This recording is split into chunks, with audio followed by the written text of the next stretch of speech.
আমরা দুনিয়াতে চলাফেরা করি, সামান্য 10 তলার বিল্ডিং, 20 তলার বিল্ডিং, সামান্য 100 কোটি টাকা আছে, ধন দৌলত আছে, আমাদের অহংকারে বাঁচা যায় না। কথা বলুন ঠিক কিনা? অহংকারেই বাঁচা যায় না, পায়ে মাটিতে পড়ে না। এত অহংকার কোথায় থাকবে? মরণ তো একদিন আসবেই। কথা বলুন ঠিক কিনা? আবু যর গিফারি রাদিয়াল্লাহু তাআলা আনহুর 1 নম্বর আমল বুঝে থাকলে একটু আওয়াজ দিয়ে বলুন তো, সব সময় নিজেকে বড় মনে করে না ছোট মনে করে? কয়েকজন বললেন। সব সময় আবু যর গিফারি নিজেকে ছোট মনে করে নাকি বড় মনে করে? সব সময় নিজেকে ছোট মনে করে, ছোট মনে করে। ওখান থেকে একটা শিক্ষা, দুনিয়ার মানুষ সব সময় নিজেকে বড় মনে করো না। ধনীরও মরণ আছে, গরিবেরও মরণ আছে। যখন নিঃশ্বাসটা বন্ধ হয়ে যাবে, ধনীর জন্য 3টা কাফন, গরিবের জন্য 3টা কাফন। কথা বলুন ঠিক কি? আউযু বিল্লাহি মিনাশ শাইতানির রাজিম। বিসমিল্লাহির রাহমানির রহিম। কুল হুয়াল্লাহু আহাদ আল্লাহুস সামাদ লাম ইয়ালিদ ওয়া লাম ইউলাদ ওয়া লাম ইয়াকুল লাহু কুফুয়ান আহাদ। সাদাকাল্লাহুল আযীম। وقال تعالى في شان حبيبه آمرا ومخبرا إن الله وملائكته يصلون على النبي يا أيها الذين آمنوا صلوا عليه وسلموا تسليما।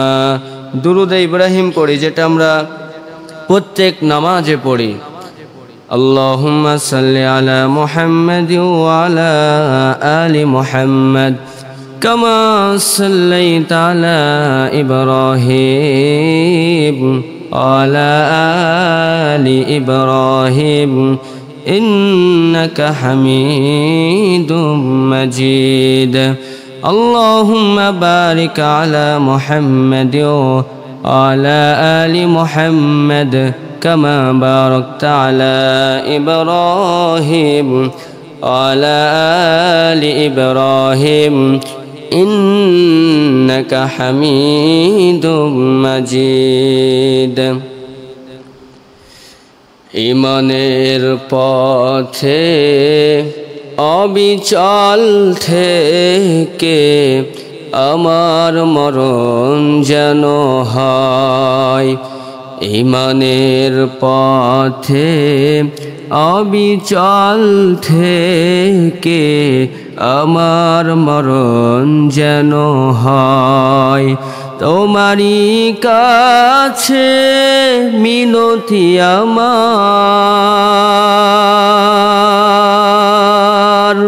তোমারই কাছে মিনতি আমার। ওগো মহামহিম দয়াময়, ঈমানের পথে অবিচল থেকে আমার মরণ যেন হয়।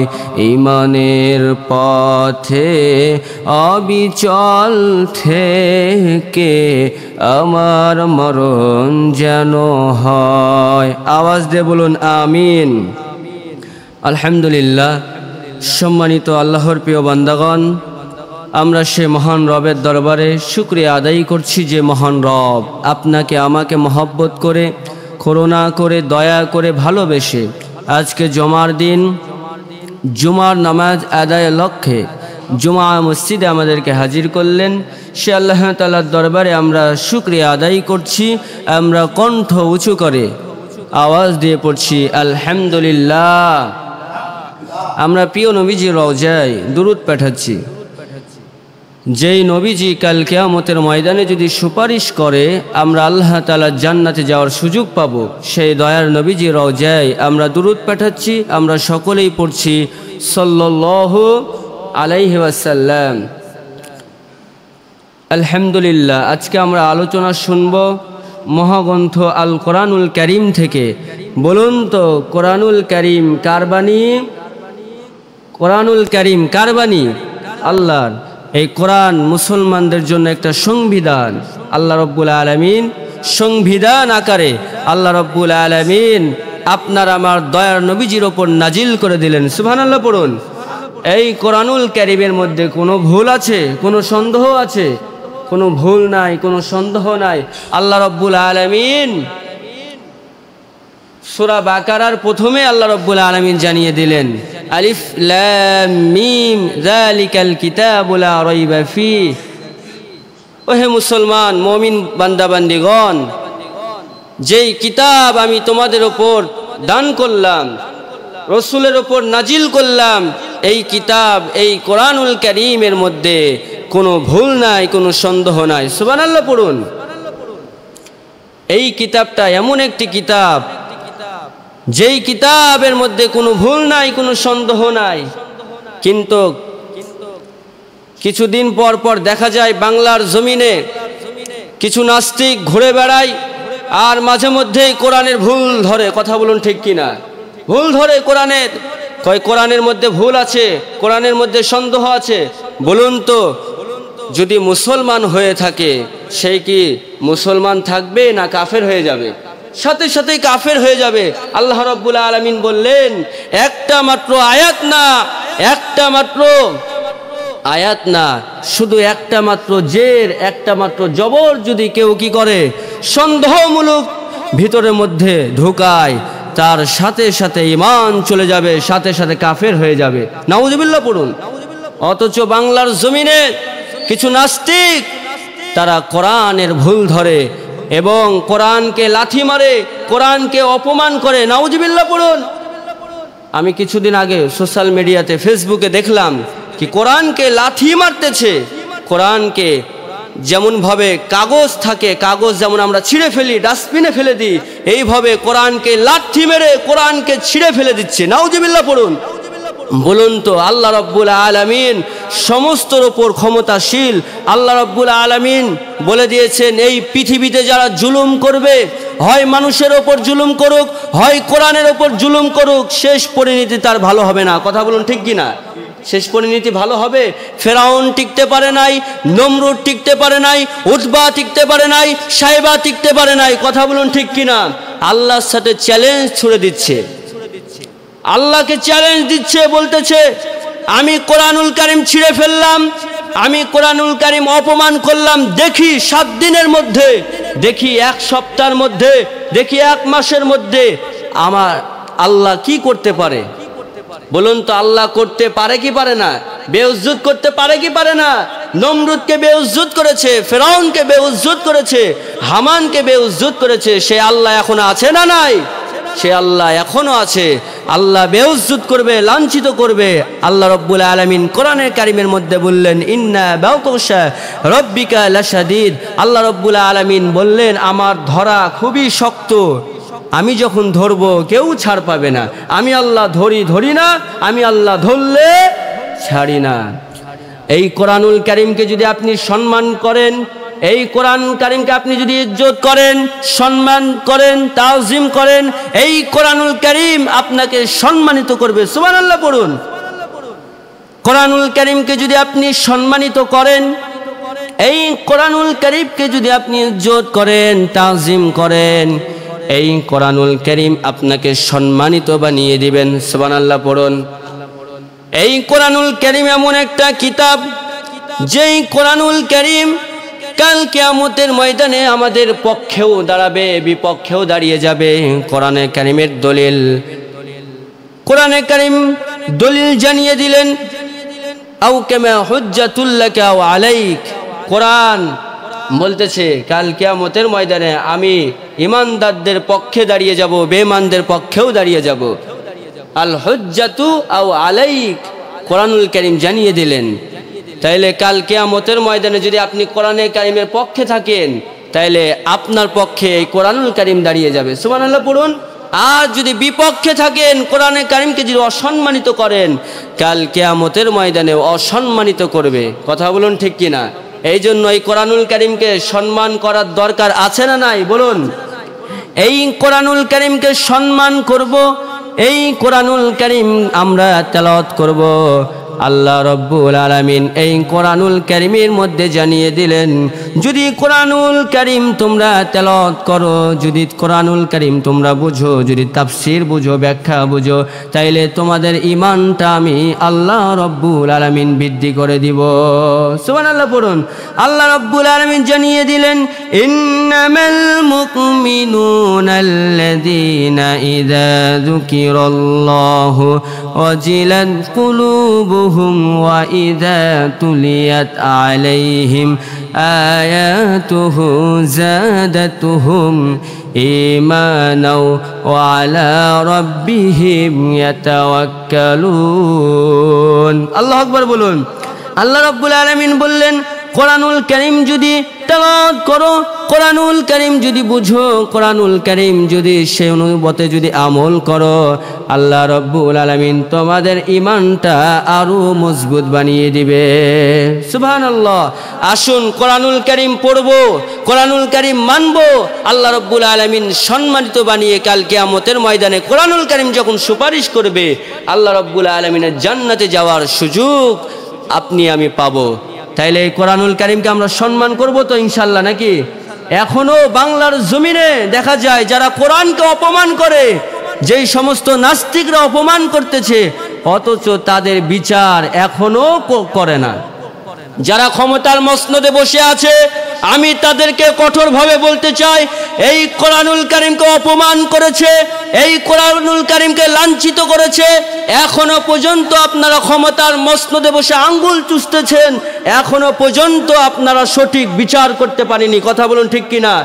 যদি কোরআনুল কারীমের সঠিক বিচার করত, বাংলার জমিনে আর কোনো নাস্তিক কোরআনকে অপমান করার সুযোগ পেত না। কথা বলুন ঠিক কিনা মুসলমান? শুধু তাই না, কিছু নাস্তিক বাংলার জমিনে, কিছু নাস্তিক কোরআনের বিরুদ্ধে কথা বলে, কি কোরআনের পর্দার কোনো আয়াত নাই, পর্দা প্রসিদ্ধ মেয়েদের কোনো আয়াত নাই কোরআনের মধ্যে। আল্লাহ রাব্বুল আলামিন বোরখার কথা বলে নাই, মেয়েদেরকে কি করে হিজাবের কথা বলে নাই, মেয়েদেরকে পর্দা করতে বলে নাই। অথচ ১৫০০ বছর আগে আল্লাহ রাব্বুল আলামিন কোরআনুল কারীমে জানিয়ে দিলেন, ওয়াকারনা ফি বুয়ুতিকুন্না ওয়ালা তাবাররাজনা তাবাররুজাল জাহিলিয়াতিল উলা। চিৎকার দিয়ে বলুন আল্লাহু আকবার। আল্লাহ রাব্বুল আলামিন মেয়েদেরকে বলেছেন, তোমরা জাহিলি যুগের মতো রূপ প্রদর্শন করে সুন্দরভাবে সেজে কুজে বাইরে বের হয়েও না, তোমরা সুন্দরভাবে পর্দা প্রসিদ্ধ হয়ে তোমরা বের হও। মা বোনেরা তোমরা ঘরে থাকো, এটা আল্লাহ রাব্বুল আলামিনের বিধান। অথচ সোশ্যাল মিডিয়াতে আমি কিছুদিন আগেও দেখেছি একজন মেয়ে হয়ে বলতেছে কোরআনে কারিমের মধ্যে কোনো আয়াত নাই, কোরআনে কারিমের মধ্যে পর্দা প্রসিদ্ধ কোনো আয়াত আল্লাহ রাব্বুল আলামিন দেয় নাই। নাউযুবিল্লাহ বলুন। তাইলে ঈমান থাকবে, মুসলমান থাকবে, ঈমান চলে যাবে। শুধু তাই না, এই কোরআনুল কারীমকে অপমান করে কিন্তু এখনো বিচার হয় না। যারা সংসদে বসে আছে, যদি বিচার করত সঠিকভাবে, বাংলার কোনো নাস্তিক কোরআনকে অপমান করতে পারতো না। সূরাতুল ইখলাস আপনাদের সামনে তেলাওয়াত করা হয়েছে। কোন সূরা? একটু আওয়াজ দিয়ে বলুন, কোন সূরা? সূরাতুল ইখলাস। এই সূরাতুল ইখলাস কেন নাজিল হলো? এই সূরাতুল ইখলাস আল্লাহ রাব্বুল আলামিন আমাদের জন্য নাজিল করলেন। যে সূরাতুল ইখলাসের মধ্যে এই ছোট্ট একটি সূরা, এই সূরার মধ্যে মাত্র আয়াত আছে 4টা। কয়টা বলুন? একটু মনোযোগ দেন আমার সাথে। আয়াত আছে কয়টা বলুন? আয়াত আছে 4টা, শব্দ আছে 15টি, আর অক্ষর আর হরফ মিলে আছে 47টি। সুবহানাল্লাহ পড়ুন। এই সূরাটি নাজিল করলেন আল্লাহ রাব্বুল আলামিন মদিনায় না মক্কায়? আল্লাহ রাব্বুল আলামিন মক্কায় নাজিল করে দিলেন। সুবহানাল্লাহ পড়ুন। এই সূরা কোন প্রেক্ষাপটে নাজিল হলো একটু গভীর মনোযোগ দিয়ে শুনুন। এই সূরাটা কখন নাজিল হলো? যেই সূরাটা ছোট্ট একটি সূরা, সকলের মুখে আছে, যে সূরাটা আমরা সকলেই পরিচিত, যে সূরাটা সূরাতুল ইখলাস। এই সূরার নাম সূরাতুল ইখলাস। কিন্তু আমাদের সমাজে বহু প্রচলিত এই সূরাটা, অনেকেই বলে যে সূরা ইখলাস জানো, অনেকে বলে সূরা ইখলাস জানি না সূরা ইখলাস। কয় কোন সূরা জানো? কয় কুলহু সূরা জানি। কথা বলুন ঠিক কিনা? কুলহু সূরা জানি, কিন্তু সেটার নাম তো কুলহু না, ওই সূরার নাম সূরাতুল ইখলাস। কেন নাজিল হলো? আল্লাহ রব্বুল আলামিনের পরিচয়, তাওহীদের পরিচয়, মারিফতের পরিচয় এই সূরার মধ্যে আল্লাহ রব্বুল আলামিন দান করলেন। সুবহানাল্লাহ পড়ুন। কেন নাজিল হলো? দেখেন, আল্লাহর নবী হযরত মুহাম্মদ সাল্লাল্লাহু আলাইহি ওয়াসাল্লাম যখন তাওহীদের দাওয়াত দিতে শুরু করলেন, কালেমার দাওয়াত দিতে শুরু করলেন, তখন মক্কার মুশরিকরা তারপর ইহুদিরা আল্লাহর নবীকে প্রশ্ন করল, তুমি যে আল্লাহর দাওয়াত দাও, কালেমার দাওয়াত দাও, তাওহীদের দাওয়াত দাও, তোমার আল্লাহর পরিচয় কি? তোমার আল্লাহ কোথায় থাকে? তোমার আল্লাহর মায়ের পরিচয় কি? তোমার আল্লাহর বাবার পরিচয় কি? তোমার আল্লাহর দাদার পরিচয় কি? তোমার আল্লাহর দাদির পরিচয় কি? আত্মীয় স্বজনের পরিচয় চাইলো, দাদার পরিচয় চাইলো, মায়ের পরিচয় চাইলো। হযরত মুহাম্মদ সাল্লাল্লাহু আলাইহি ওয়াসাল্লাম আল্লাহর নবীজি চুপ থাকলেন। কেননা আল্লাহর নবীজি ততক্ষণ প্রশ্নের জবাব দিত না যতক্ষণ পর্যন্ত আসমান থেকে ওহী আল্লাহ রব্বুল আলামিন যতক্ষণ পর্যন্ত নাজিল না করত। সুবহানাল্লাহ পড়ুন। আল্লাহ রব্বুল আলামিন কোরআনে কারীমের মধ্যে বললেন, ওয়া মা ইয়ান্তিকু আনিল হাওয়া ইন হুয়া ইল্লা ওয়াহয়ুন ইউহা। চিৎকার দিয়ে বলুন আল্লাহু আকবার। আল্লাহ রব্বুল আলামিন বললেন, আমার হাবিবের পর যতক্ষণ পর্যন্ত আমি ওহী নাজিল না করতাম, যতক্ষণ পর্যন্ত আমি তাকে প্রশ্নের জবাব না জানাতাম, ততক্ষণ পর্যন্ত আমার হাবিব জবাব দিত না। সুবহানাল্লাহ পড়ুন। আল্লাহ রাব্বুল আলামিন বিশ্ব নবীজি হযরত মুহাম্মদ সাল্লাল্লাহু আলাইহি ওয়াসাল্লাম চুপ থাকলেন, আর আল্লাহ রাব্বুল আলামিন জিবরিল আলাইহিস সালাতু ওয়াস সালামকে পাঠিয়ে দিলেন সূরাতুল ইখলাস নিয়ে। সুবহানাল্লাহ পড়ুন। সূরাতুল ইখলাস নিয়ে পাঠিয়ে দিলেন, বিশ্ব নবীজির কানে শুনিয়ে দিলেন, মুশরিকরা আপনাকে জবাবদিহিতা করেছে কি? আপনার আল্লাহর পরিচয় কেমন? আপনার আল্লাহর দাদা দাদি আছে, আপনার আল্লাহর নানা নানির পরিচয় কি? আপনার আল্লাহর মা বাবার পরিচয় কি? আপনি তো জবাব দিতে পারছেন না। আল্লাহ রাব্বুল আলামিন ওহী নাজিল করে দিয়েছেন, সূরাতুল ইখলাস পাঠিয়ে দিয়েছেন, আপনি মুশরিক ও ইহুদিদের এই সূরা পড়ে তাদের জবাব দিয়ে দেন। সুবহানাল্লাহ পড়ুন। জবাব দিয়ে দেন। বিশ্ব নবীজি হযরত মুহাম্মদ সাল্লাল্লাহু আলাইহি ওয়াসাল্লাম তিনি এই সূরা পড়ে মুশরিকদের জবানটা বন্ধ করে দিলেন। আমার সাথে সকলে ঠোঁট মিলিয়ে পড়ুন, বিসমিল্লাহির রহমানির রহিম। কুল হুয়াল্লাহু আহাদ আল্লাহুস সামাদ লাম ইয়ালিদ ওয়া লাম ইউলাদ ওয়া লাম ইয়াকুল লাহু কুফুয়ান আহাদ। চিৎকার দিয়ে বলুন আল্লাহু আকবার। এই সূরাটা যখন বিশ্ব নবীজি হযরত মুহাম্মদ সাল্লাল্লাহু আলাইহি ওয়াসাল্লাম যখন পড়ে শুনিয়ে দিলেন, মুশরিক ও ইহুদিদের জবান সাথে সাথে বন্ধ হয়ে গেল। সুবহানাল্লাহ পড়ুন। কেন বন্ধ হয়ে গেল? এই সূরার মধ্যে মারিফতের পরিচয় আছে, আল্লাহর পরিচয় আছে। কেমন পরিচয়? কুল হুয়াল্লাহু আহাদ। তরজমা শুনুন, কুল হুয়াল্লাহু আহাদ, আল্লাহ এক, আল্লাহ একক, আল্লাহ এক, আল্লাহ একক, আল্লাহ দ্বিতীয়। বলুন, আল্লাহ ছাড়া আর কোনো মাবুদ আছে? আল্লাহ ছাড়া আর কোনো উপাস্য আছে? তাইলে কেন বাবার দরবারে যে আমরা বলি, বাবা বহুত দিন থেকে সন্তান হয় না, একটা সন্তান দাও বাবা, শিরক কেন করি? আল্লাহ তো একজন আছে, নাকি বলেন?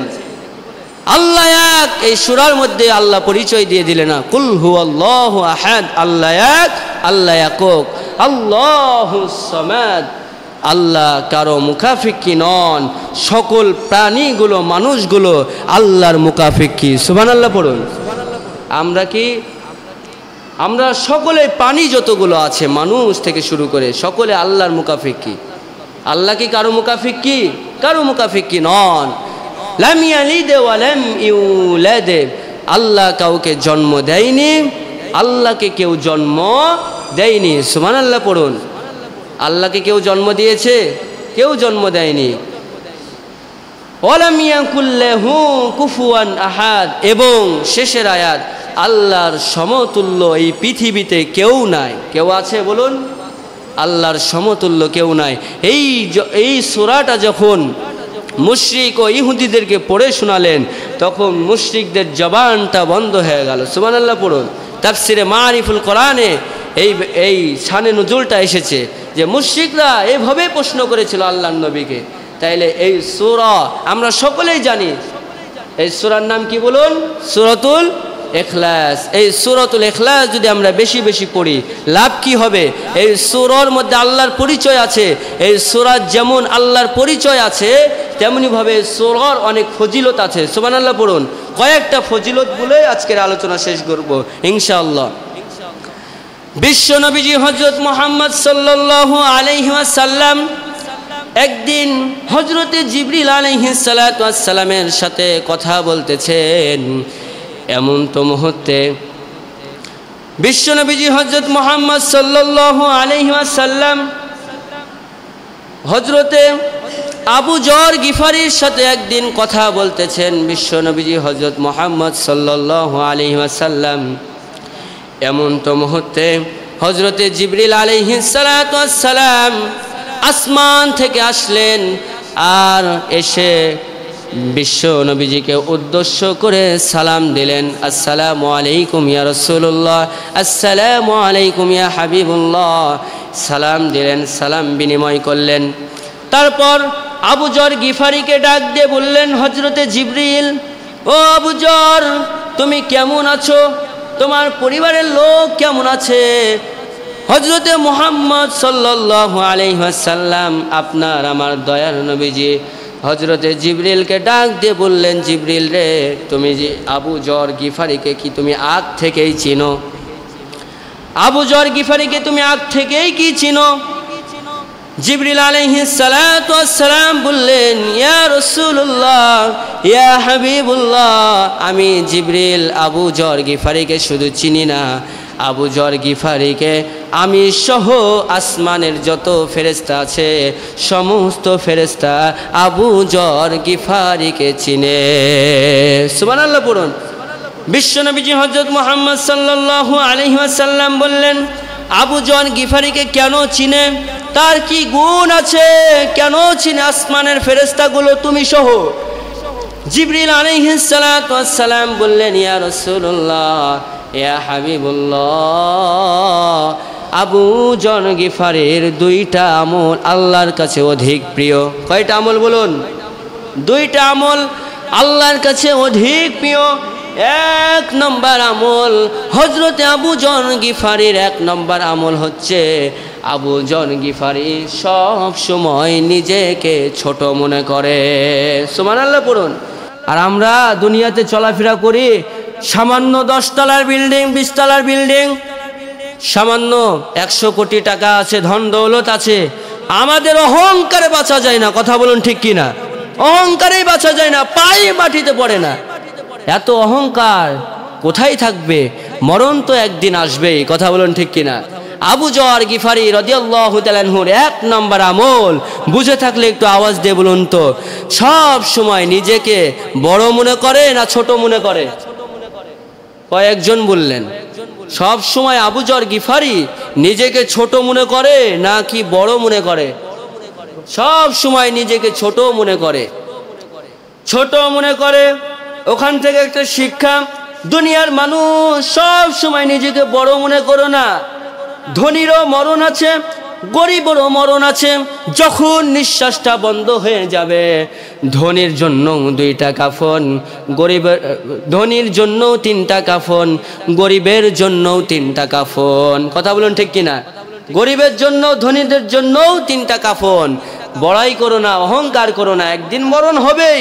এই জন্য দুনিয়াতে চলাফেরা করো, নিজেকে ছোট মনে করো। নিজেকে যখন ছোট মনে করবা, আল্লাহ তোমার সম্মান মর্যাদা আকাশ তুম্বি বাড়িয়ে দিবে। সুবহানাল্লাহ পড়ুন। আবু জন গিফারি রাদিয়াল্লাহু তাআলা আনহুর 1 নম্বর আমল, আবু জন গিফারি নিজেকে ছোট মনে করে, সব সময় নিজেকে ছোট মনে করে জমিনে চলাফেরা করে। আর 2 নম্বর, আবু জন গিফারির 2 নম্বর আমল হচ্ছে, আবু জন গিফারি সব সময় সূরাতুল ইখলাস বেশি বেশি পড়ে। সুবহানাল্লাহ পড়ুন।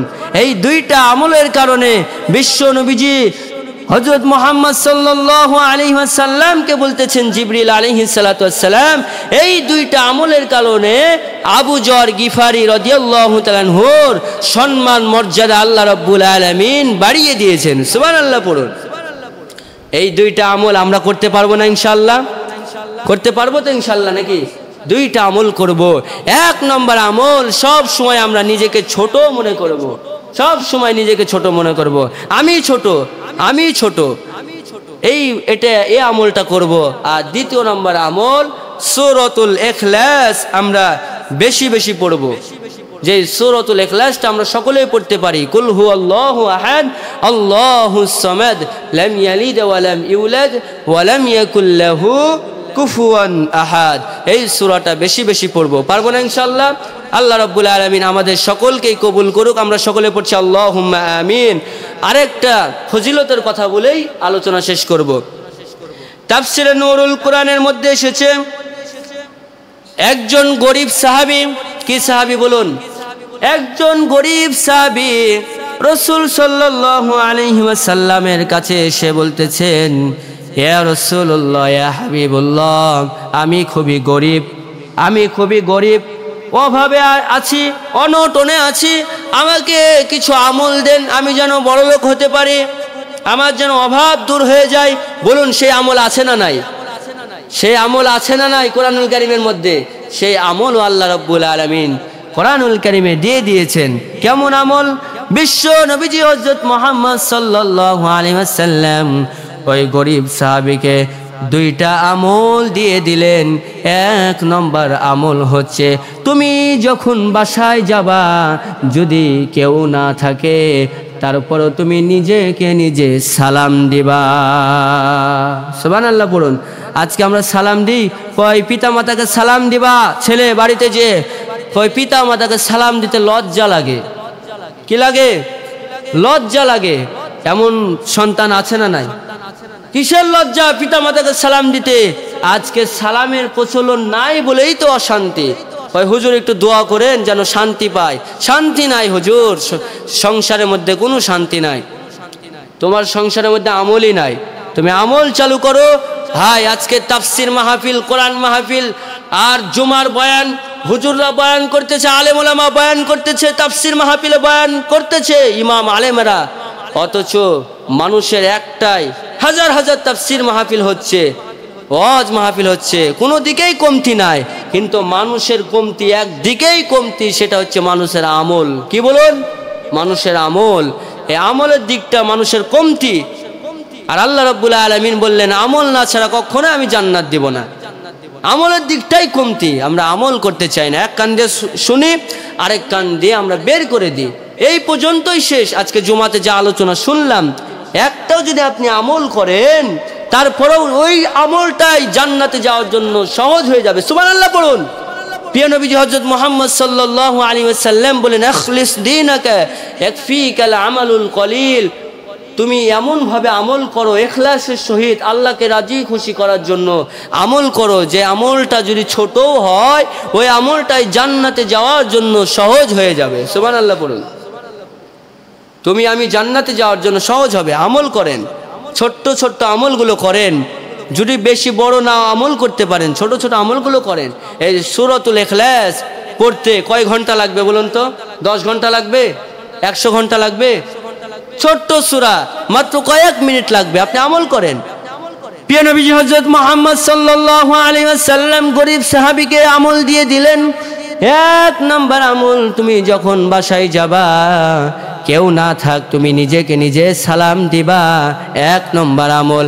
আজকে আমরা এই আলোচনা থেকে শিক্ষা গ্রহণ করব, বাসায় কেউ না থাক, আমি নিজে নিজেকে সালাম দিব। পারবো না ইনশাআল্লাহ?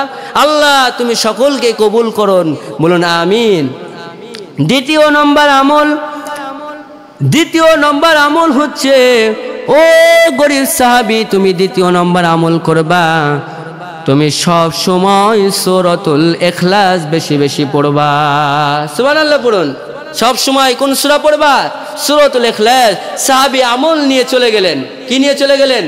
আমল নিয়ে চলে গেলেন, আমল শুরু করে দিলেন।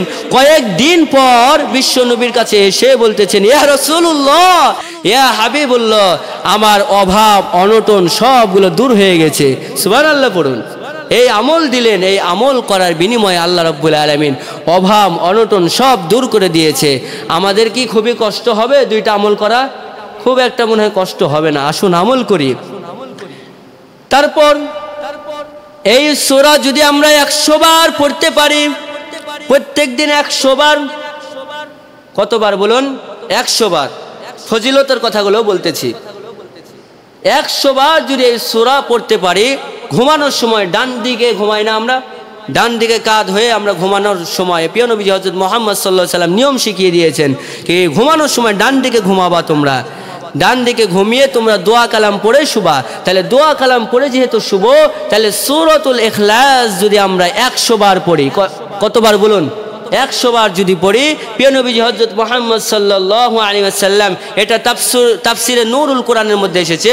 প্রিয় নবী হযরত মুহাম্মদ সাল্লাল্লাহু আলাইহি ওয়াসাল্লাম বলতেছেন, ওই রাত্রিতে যদি বান্দা বান্দির মৃত্যু হয়ে যায়, তাইলে আল্লাহ রাব্বুল আলামিন ডান দিকের জান্নাতের দরজাটা তার জন্য খুলে দিবে। সুবহানাল্লাহ। খুবই কষ্ট হয়ে যাবে 100 বার পড়তে সূরাতুল ইখলাস। তারপর সূরাতুল ইখলাস এমন একটা আমল, এই কথাটা বলে আলোচনা শেষ করব। একজন সাহাবী, গরীব সাহাবী, বিয়ে হয় না, গরীব সাহাবী রাসূল সাল্লাল্লাহু আলাইহি ওয়াসাল্লামের কাছে এসে বলতেছেন, ইয়া রাসূলুল্লাহ, এই মক্কার জমিনে আমাকে কেউ বিয়ে করতেই চায় না, আমি এমন গরিব। আসুন, বিয়ে করতে হলে তো টাকা পয়সার দরকার আছে, নাকি বলেন? এমনি এমনি বিয়ে হয়ে যাবে? মহারানার টাকাটা তো সম্পূর্ণ, এটা তো নাইলে দরকার আছে। তো মহারানার টাকা নাই, বিশ্বনবীজি বলতেছেন তোমার তো মহারানার টাকাই নাই, তুমি বিয়ে করবা কি করে? কেউ বিয়ে করতে চায় না, কোনো মেয়ে বিয়ে করতে চায় না। একজন মেয়ে রাজি হয়ে গেলেন, সুন্দরী একজন মেয়ে মক্কার জমিনে রাজি হয়ে গেলেন কি আমি ওই গরিব সাহাবীকে বিয়ে করব। ইয়া রাসূলুল্লাহ, আমি বিয়ে করতে রাজি, মহারানা দেয়া লাগবে না, কিন্তু মহারানার বদলে তাকে 2টা শর্ত দিব। কয়টা শর্ত বলুন? 2টা শর্ত দিব। 2টা শর্ত যদি সে মানতে পারে, তাইলে আমি তাকে বিবাহ করব। সুবহানাল্লাহ পড়ুন। এরকম মেয়ে আছে বাংলার জমিনে? বিয়ে করতে হলে কয় ছেলের জায়গা জমি আছে, ধন সম্পদ আছে, টাকা পয়সা আছে, তাহলে বিয়ে করব না। কথা বলুন ঠিক কিনা? কিন্তু না, তাদের ঈমান কেমন ছিল, ঈমানটা কেমন মজবুত ছিল। এই ব্যক্তিকে যদি আমি বিয়ে করতে চাই, আমলের বিনিময়ে বিয়ে করব, ওই ব্যক্তিও জান্নাতে থাকবে, আমিও জান্নাতে থাকবো। সুবহানাল্লাহ পড়ুন। তাদের মধ্যে প্রতিযোগিতা ছিল, আমলের প্রতিযোগিতা। আমাদের মধ্যে আমলের প্রতিযোগিতা আছে, কে কেমন গীবত করতে পারে। আসুন, চায়ের স্টল, বাংলাদেশের মধ্যে 2টা সংসদ ভবন, একটা হতে ঢাকায় সংসদ ভবন আছে, আর একটা চায়ের স্টলে। চায়ের স্টলে যদি আমরা বসি, ওই কি করলো, ওই কি করলো, ওই হুজুর কি করলো, এরকম গীবত শুরু হয়ে যায়। কথা বলুন ঠিক কিনা? আসুন, আপনি যে গীবত করতেছেন, যার নামে গীবত করতেছেন, সেই যদি একটা ভালো কাজ করে থাকে, তার ভালো কাজের বিনিময়ে যে ফেরেশতা সওয়াব লিখবে বা সওয়াব দিবে, এই সওয়াবগুলো আপনার আমল নামায় চলে যাবে। আপনি গীবত করে কি লাভ? গুনাহ। ওই ব্যক্তি যদি গুনাহ করে থাকে, গুনাহগুলো আপনার আমল নামায় ঢুকে যাবে। গীবত করে কি লাভ? যতক্ষণ গীবত না করবেন, যতক্ষণ পান না চাবাবেন, ততক্ষণ আল্লাহ জিকির করেন, সূরাতুল ইখলাস পড়েন, জান্নাত কামাই করেন। পারবো না ইনশাআল্লাহ? গরীব সাহাবীকে 2টা শর্ত দিলেন। এক নম্বর শর্ত, ইয়া রাসূলুল্লাহ ইয়া হাবিবুল্লাহ, আমি তাকে বিবাহ করব, এক নম্বর শর্ত হচ্ছে ওই ব্যক্তিকে প্রত্যেক দিন কোরআনুল কারীমের একটা করে খতম দেওয়া লাগবে। সুবহানাল্লাহ পড়ুন। কোরআনুল কারীমের খতম দেওয়া লাগবে, প্রত্যেক দিন একটা করে খতম দেওয়া লাগবে। কোরআনুল কারীমের একটা করে খতম দেওয়া লাগবে। আর দ্বিতীয় নম্বর শর্ত হচ্ছে যতদিন বেঁচে থাকবে ততদিন নফল রোজাগুলো রাখবে। সুবহানাল্লাহ পড়ুন। নফল রোজাগুলো রাখবে। এই শর্তে যদি রাজি হয় তাইলে আমি ওই গরিব সাহাবীকে বিবাহ করব। রাসূল সাল্লাল্লাহু আলাইহি ওয়াসাল্লাম সাহাবীকে ডাক দিয়ে বললেন, ও সাহাবী, এই শর্তে কি তুমি রাজি? বললেন, আমি তো বিবাহ করব। ইয়া রাসূলুল্লাহ, রাজি না মানে এক্ষুনি রাজি? বিয়ের কথা বললে তো এমনি রাজি হয়ে যায় যুবকরা, কথা বলুন ঠিক কিনা? ইয়া রাসূলুল্লাহ, আমি এমনিতেই রাজি। রাজি হয়ে গেলেন গরিব সাহাবী, বিবাহ করবেন, আমল শুরু করলেন। কিন্তু দেখেন বিবাহ হয়ে গেলেন, নবীজি বিবাহ পড়িয়ে দিলেন, বাড়ি চলে গেল। কিছুদিন যেতে যেতেই, কিছুদিন না যেতে যেতেই ওই মেয়ে এসে বিশ্ব নবীজি হযরত মুহাম্মদ সাল্লাল্লাহু আলাইহি ওয়াসাল্লামের কাছে এসে অভিযোগ দিলেন, ইয়া রাসূলুল্লাহ ইয়া হাবিবুল্লাহ, আপনি দুইটা শর্ত দিয়েছিলেন, দুইটা আমল দিয়েছিলাম, কিন্তু সে করে না, দুইটা আমল করে না, সে করে না। এক নম্বর আমল কি? কোরআনুল কারীম খতম, সেই খতম দেয় না। দ্বিতীয় নম্বর আমল কি? সেই রোজা, নফল রোজা রাখবে, করে না। ইয়া রাসূলুল্লাহ, ওই সাহাবীকে ডাক দিলেন, ওই সাহাবী, তোমার স্ত্রীর নালিশ দিচ্ছে, অভিযোগ দিচ্ছে, তুমি কি করো না? তখন সাহাবী ডাক দিয়ে বলেন, ইয়া রাসূলুল্লাহ ইয়া হাবিবুল্লাহ, আমি আমল তো করি। কেমন আমল করো? তোমার স্ত্রী অভিযোগ দিচ্ছে।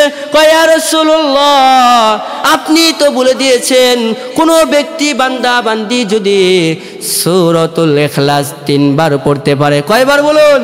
3 বার পড়তে পারে, আল্লাহ রাব্বুল আলামিন কোরআনে কারীম খতম করার সওয়াব তার আমল নামায় লিখে দেয়। সুবহানাল্লাহ। কয়বার পড়তে হবে বলুন? 3 বার। এটা তো হাদিসের কথা। তিন বার যদি আমরা সূরা ইখলাস পড়তে পারি, কোরআন কারীম খতম করলে যা সওয়াব, আল্লাহ রাব্বুল আলামিন আমল নামায় সওয়াবটা লিপিবদ্ধ করে দিবেন। সুবহানাল্লাহ। কই, ইয়া রাসূলুল্লাহ, আমি তো আমল করি। দ্বিতীয় নাম্বার, তুমি রোজা রাখো না তো, নফল রোজা। কই, ইয়া রাসূলুল্লাহ, রমজান মাসের রোজা, ফরজ রোজা আমি পালন করি। ফরজ রোজার পর, ইয়া রাসূলুল্লাহ, আপনি তো বলে দিয়েছেন ফরজ রোজার পর, রমজানের পর শাওয়ালের যেই 6টা রোজা আছে, শাওয়াল মাসের যে 6টা রোজা আছে, এই 6টা রোজা যদি কেউ আমল করতে পারে, পালন করতে পারে, তাইলে 1 বছরের সওয়াব তার আমল নামায় লিপিবদ্ধ হয়ে যাবে। সুবহানাল্লাহ। ওই রমজানের ফরজ নামাজের পর, এই ফরজ রোজার পর আমি কি করি? শাওয়াল মাসের 6টা রোজা আমি রাখি, আমি তো আমল করি। রাসূল সাল্লাল্লাহু আলাইহি ওয়াসাল্লাম স্ত্রীকে ডাক দিয়ে বলেন, ওই তোমার স্বামী তো আমল করে, তুমি তাইলে অভিযোগ দিলা কেন? সুবহানাল্লাহ পড়ুন। আসুন, সেই সূরাটার নাম কি? সূরাতুল ইখলাস। আমরা বেশি বেশি পড়তে পারবো না ইনশাআল্লাহ? বেশি বেশি যদি পড়তে পারি, কোরআনুল কারীম যদি বেশি বেশি পড়তে পারি, আর কোরআনুল কারীমকে যদি আমরা সম্মান করতে পারি, এই কোরআনুল কারীমের সম্মানের বিনিময় কাল কিয়ামতের ময়দানে জান্নাতে যাওয়ার সুযোগ আল্লাহ রাব্বুল আলামিন আমাদেরকে দান করে দেবেন। সুবহানাল্লাহ পড়ুন। দল মত নির্বিশেষে আজকের আলোচনা থেকে এটাই শিক্ষা, কে কখন আছি বলতে পারবো না, কখন মৃত্যুর ঘন্টাটা কাটাটা বেজে যাবে কেউ বলতে পারবো না, আমরা মরেই যাব, এই পৃথিবীতে কেউ থাকবো না, রঙিন পৃথিবীতে। আসুন আমলের খাতাটা সুন্দর করি, আমলটা সুন্দর করি, আমলগুলো সুন্দর করে আমরা জান্নাতের দিকে অগ্রসর হই। আল্লাহ রাব্বুল আলামিন আমাদের সকলকে কবুল করুক। আমরা সকলেই পড়ছি আল্লাহুম্মা।